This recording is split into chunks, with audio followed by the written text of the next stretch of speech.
Ever felt like your inbox is, I don't know, less a tool and more like a digital mosh pit?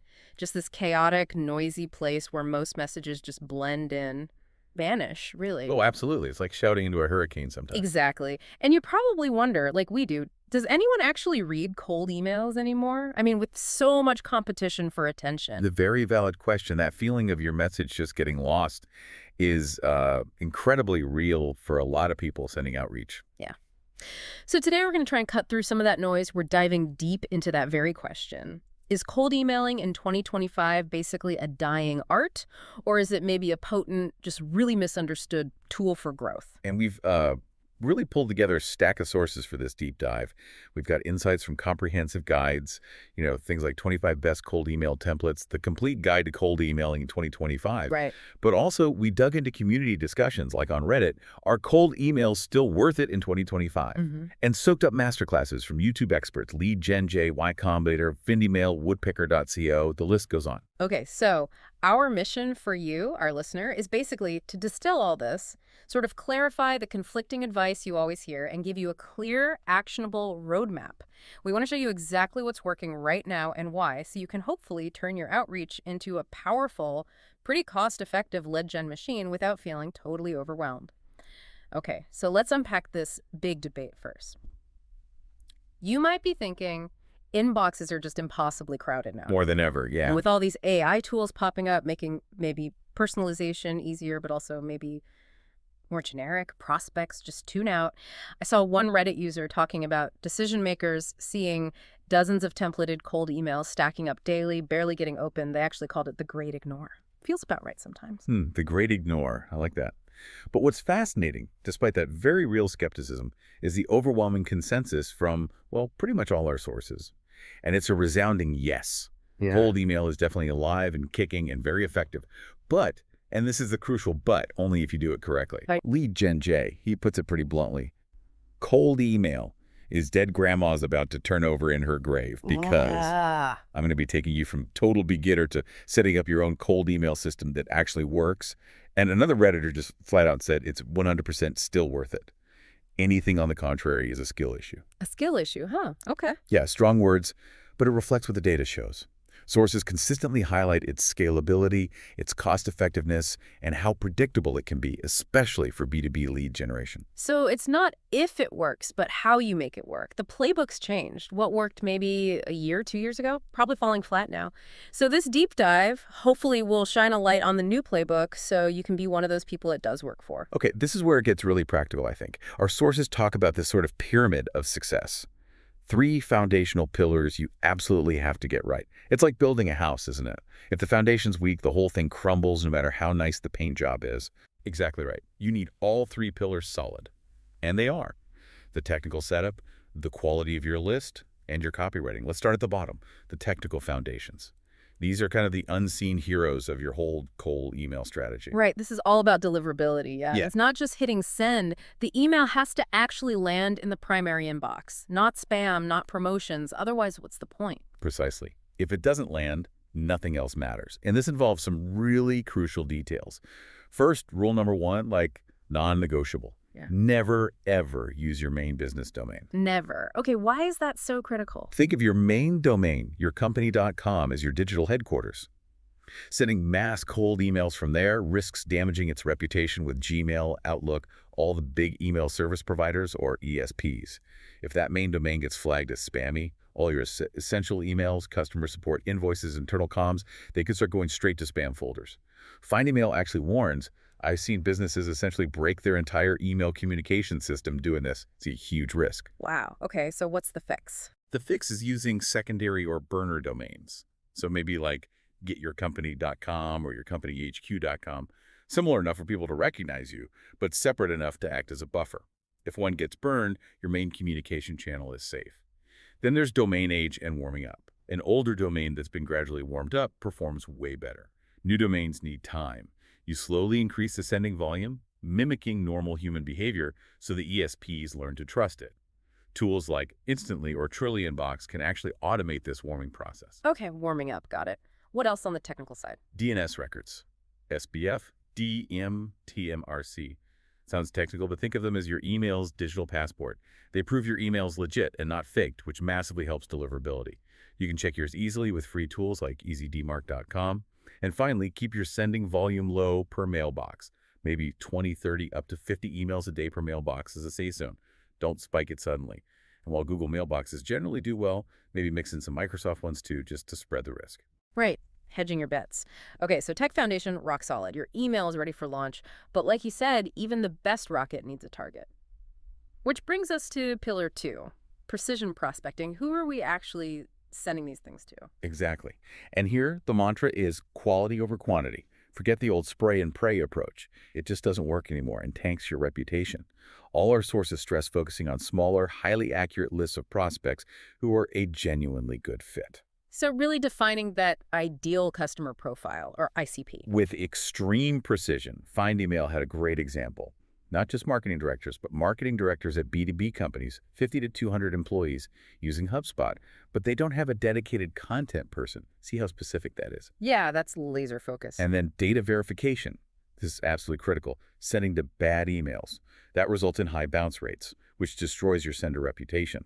You must use verification tools. Million Verifier, Bouncer, FindMail, there are loads before you send anything. Clean that list. Makes sense. Where do you find these leads in the first place, ideally? Good question. You can leverage B2B databases like Apollo.io, LinkedIn Sales Navigator, or even specialized scrapers. Look for those buying triggers or signals. Yeah.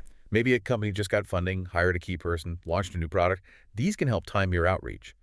But a word of caution. Some signals, like recently funded, get hit hard by everyone, so inboxes might be crowded. Adjust expectations. And AI, can it help build these lists? It definitely can assist. Tools like Grok or Clay are powerful for finding companies using specific tech or showing certain signals. And this is a big, but don't just let AI generate a list and hit send. You need human oversight, verification. AI is a tool, not a magic bullet for lists. Okay, so tech, perfect. List, gold standard. You're hitting the right inbox of the right person. Now, the moment of truth, right? What do you actually say? How do you stand out? This has got to be pillar 3. Crafting compelling connections, the actual email. The message itself, yes. Yeah. And the absolute non-negotiable starting point is personalization. Real personalization. Generic messages are dead on arrival. Think about it. Typical open rates are low, maybe around 24%. You need to make that first line feel like it was written just for them. So not just, hi, first name, saw your profile. Exactly. Show you've done your homework.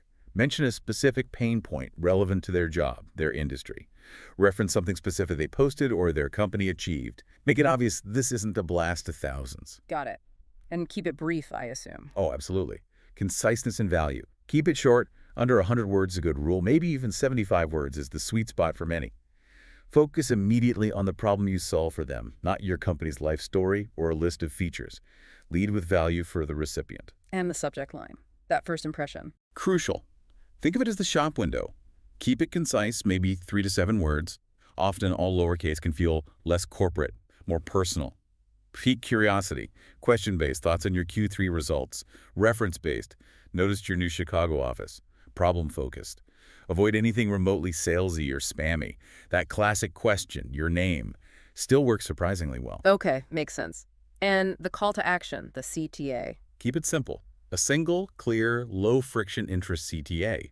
Remember, the goal of the first cold email isn't usually to close a deal. It's to start a conversation, get to the next step. So not book a demo now. Probably not in the first email, no. More like, would a quick 10-minute chat work sometime this week? Or mind if I send over a couple of insights on that? You're aiming for an easy reply, maybe just a yes or sure, send it. Make it easy for them. You can also use proven copywriting frameworks. Ping Credibility Value CTA, PAS-ADEMA. Lead Gen J talks about a triple tap. Strong hook, immediate credibility or proof, then that simple CTA. You mentioned emails looking too perfect, like they came from a machine. How do you avoid that triggering spam filters? Right.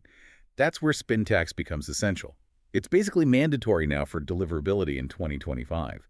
It means automatically shuffling words, phrases, even whole sentences in your template. So each email is slightly unique. Exactly. It prevents the ESPs seeing the exact same message thousands of times and flagging it as spam. AI tools are actually great at generating spin tax variations. And related to that, avoid obvious spam words. You know the ones free, guarantee, limited time offer, excessive punctuation or caps. Run your copy through a spam checker tool, like mailmeteor.com/spam-checker before you send. seriously. Okay, so you've absolutely nailed that first email. It's personalized, valuable, technically sound, but that's often just the beginning, isn't it? Most replies don't come from email one. Not at all. Which brings us neatly to beyond the first email, the art of the follow-up. Persistence, done smartly, is absolutely critical. How critical? Well, so Delver did an analysis showing the first and second follow-up emails are where the gold is. They generated something like 28% and 27% of all leads, respectively. Huge numbers, so you need a plan. Typically, 2-4 follow-ups, maybe spaced a few days apart. Just keep emailing forever. No, definitely not. Keep the sequence length concise. Usually 2-3 emails total is a sweet spot. Maybe 3-5 is a really complex sale. Any longer, and the risk of getting marked as spam skyrockets. It's better to recycle your list and try again in, say, 3-6 months than to just keep hammering away. And technically, how should follow-ups look? New email. No, always follow up in the same thread as the original message.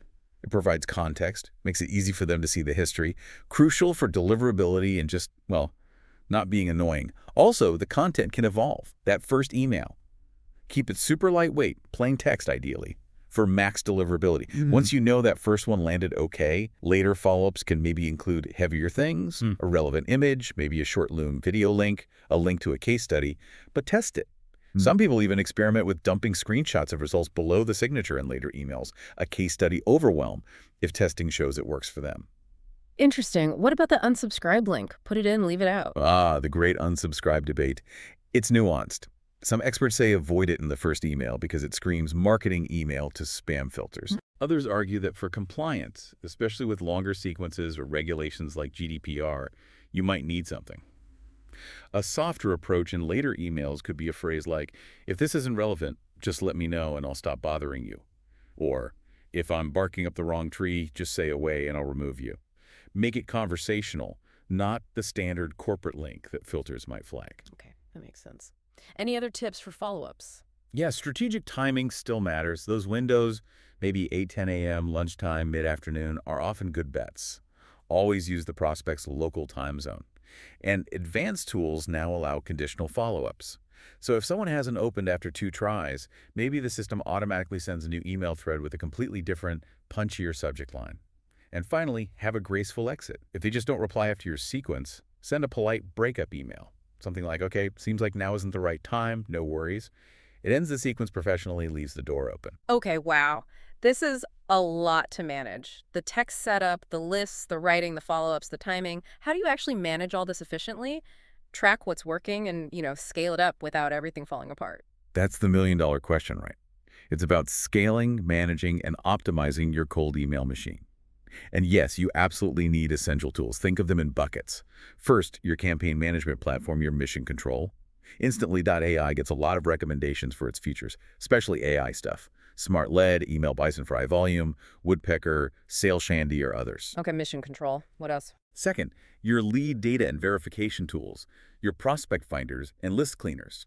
Apollo.io, LeadSwift, LinkedIn Sales Nav for finding, Million Verifier, Bouncer, FindMail for that crucial verification step. And third, maybe advanced automation tools like Clay, Make.com, or Trigify for things like triggering emails based on company signals or automating personalization steps. But the good news is, despite its power, cold email is surprisingly cost-effective. You can often get a basic system running tools, leads, mailboxes for under maybe $100 a month. Compare that to other marketing channels. Yeah, that's pretty accessible. How do you scale it then? Just send more emails from one account. No, that's the trap. To scale smartly, you scale horizontally, meaning you add more mailboxes and keep the volume per mailbox low rather than cranking up the volume on just a few. A big, mature operation might have hundreds, maybe even 500 to 1,000 mailboxes sending low volumes each day. But you have to scale slowly, carefully monitor everything. And who runs all this? Can one person do it all? Initially, maybe the founders should run it manually to really learn what works. But for scaling, you typically need a structure. Maybe an operator, focus on scraping leads and managing lists, a daily checker, monitoring metrics, deliverability, mailbox health, and then a dedicated salesperson or team ready to jump on replies super fast. And definitely leverage automation and AI where it makes sense, qualifying leads, drafting personalization snippets, categorizing replies, but don't automate the human connection part. Right. So what metrics should you actually be tracking? Not just opens, I guess. Exactly. Forget vanity metrics. Focus on. Reply rate aim for 1 to 2% is a good baseline, according to LeadGenJ. Even better, Positive reply rate. Maybe one positive reply per 200 contacts reached is a solid benchmark. And crucially, meeting booked rate, how many of those positive replies actually turn into calls. Also, regularly run inbox placement tests using tools like Instant Leads Feature or dedicated services to make sure you're not landing in spam. Google Postmaster Tools is also your friend for monitoring domain reputation. And testing. Always testing. Always. A/B testing is vital. Test different offers, different subject lines, different calls to action, different segments of your list. See what resonates. And finally, speed to lead. Responding fast to interested replies is paramount. Like really fast. Within 30 minutes can apparently boost conversion chances by like 60%. Use automated alerts or even basic reply systems in your tools. And don't forget omni-channel integration. Cold email is powerful, but it's even better combined with LinkedIn connection requests, maybe a strategic phone call, even retargeting ads. Hit them on multiple channels, as Lead Gen J says, and your chances go way up. Wow. Okay, we have covered a ton of ground there. We've really navigated the complex but clearly still rewarding world of cold emailing in 2025. From getting that technical foundation right, building super precise lists, crafting copy that actually connects, and then those smart follow-up strategies, it seems clear cold email is far from dead. Definitely not dead. It's evolved. It's more demanding, maybe, requires more thought, more strategy, but it's still an incredibly powerful, cost-effective, and predictable way to generate leads and grow, especially B2B, if you approach it with that precision and commitment to continuous optimization. So wrapping this up, what does this all mean for you, our listener? Well, in a world that feels like it's drowning in just generic digital noise, maybe the real power of cold email now in 2025 isn't just about blasting messages out. It's about engineering genuine connection, one really personalized, value-first email at a time. So the question isn't really, does cold email work anymore? It's more like, how creatively, how strategically, how authentically will you use these insights to build relationships and unlock those opportunities for your business? Something to think about.